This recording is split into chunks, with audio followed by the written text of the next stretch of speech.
প্রথমে তন্ময়দার কাছে। তন্ময়দা, খুব স্বাভাবিকভাবেই আজকে আলোচনা করছি আমরা পাঁশকুড়া সরকারি হাসপাতালে এক মহিলা স্বাস্থ্যকর্মীকে ধর্ষণ করা হয়েছে বলে অভিযোগ। গতকালের ঘটনা, আজকে তার আস্তে আস্তে তার আরও বিস্তারিত আকারে খবর আমাদের সামনে এসছে যে ঠিকাদার সংস্থার কর্মী জাহির আব্বাস, তিনি তার কতটা তার ক্ষমতা, তার একটা আলাদা ঘর রয়েছে, সে সমস্ত কিছু ওখানে নিয়ন্ত্রণ করে।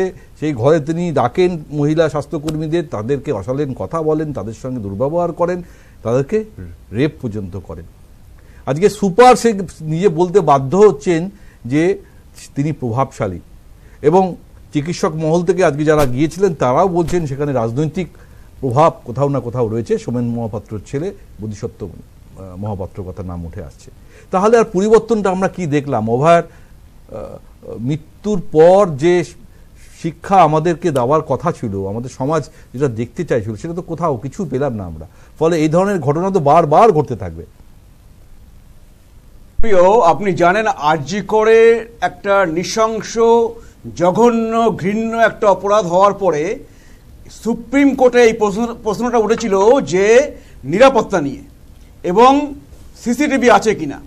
সেখানে রাজ্য সরকার হলফনামা দিয়ে বলে যে তারা নিশ্চিত করবে যে হাসপাতালের নিরাপত্তা এবং অনেক বেশি নিরাপত্তা কর্মী নিয়োগ করবে এবং হাসপাতালে সিসিটিভি বসাবে, এবং যাতে তারা দেখবে যে এই ঘটনা যেন আবার না হয়। তারপরে আমরা কি দেখতে পাচ্ছি, 1 বছরের মধ্যে একটি আইন কলেজে, কসবা ল কলেজে, সেখানেও সেই একই ঘৃণ্য অপরাধ।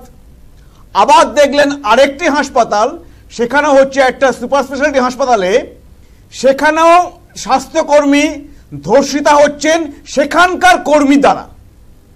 তো এই রকম একটা অবস্থায় রাজ্য রয়েছে। তাতে আপনি বলতে পারেন যে এই সমস্ত সংস্থাগুলো, এই হাসপাতাল, কলেজ, এসব জায়গায় নারীদের কোনো নিরাপত্তা নেই। এই সরকার সেটা দিতে ব্যর্থ, এবং এই সরকার বারে বারে এই সমস্ত ঘটনা থেকে প্রমাণ করছে যে তারা হচ্ছে নারী নিরাপত্তা নিয়ে কোনো মাথা ব্যথা তাদের নেই। আজকে আপনি বলছেন প্রভাবশালীর কথা।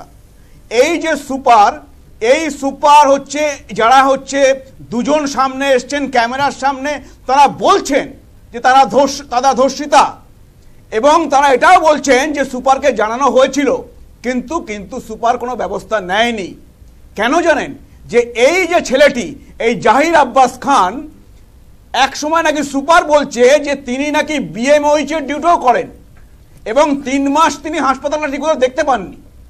তার মানে কলমে এই ছেলেটি সেখানে সুপারের কাজ চালিয়ে যাচ্ছিল, অলিখিত সুপার। হ্যাঁ, অলিখিত সুপারের কাজ চালিয়ে যাচ্ছিল।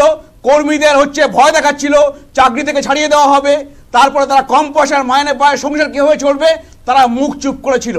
একটি মেয়ে আজকে সাহস করে এগিয়ে এসছে বলে ঘটনাটা সামনে এসছে। তাহলে দিনের পর দিন ওই হাসপাতালে অন্ততপক্ষে আমরা এখন জানতে পারলাম যে এই ধরনের অপরাধ চলছিল। আর আপনি যেটা বললেন যে এই ছেলেটি তার হচ্ছে কোথায় অ্যাম্বুলেন্স, কোথায় মাতৃযান, সবকিছু সে কন্ট্রোল করছে, এবং সে নাকি ওই সুপারের গাড়ির তেলটা ভরে দেয়। তো এর থেকে আপনার কি মনে হয়? এর থেকে আপনার একটা জিনিস আমরা বুঝতে পারি যে প্রভাবশালীদের যোগ না থাকলে এগুলো সম্ভব নয়, এবং তার সাথে তাদের আশীর্বাদের হাত আছে এবং নেতাদের মদত আছে। সেই জন্যেই এই জাহির আব্বাস খান এইগুলো চালিয়ে যেতে পারে। এবং আপনি প্রতিটা ক্ষেত্রে দেখছেন। আপনি মনে করেন মনোজিৎ মিশ্রের কথা, আজ কসবা ল কলেজে সেও কে ছিল? সেও একজন প্রভাবশালী, তার হাত ছিল তার মাথার উপরে, এবং সে তৃণমূল ছাত্র পরিষদের বড় হোমরা চোমরা নেতা ছিল।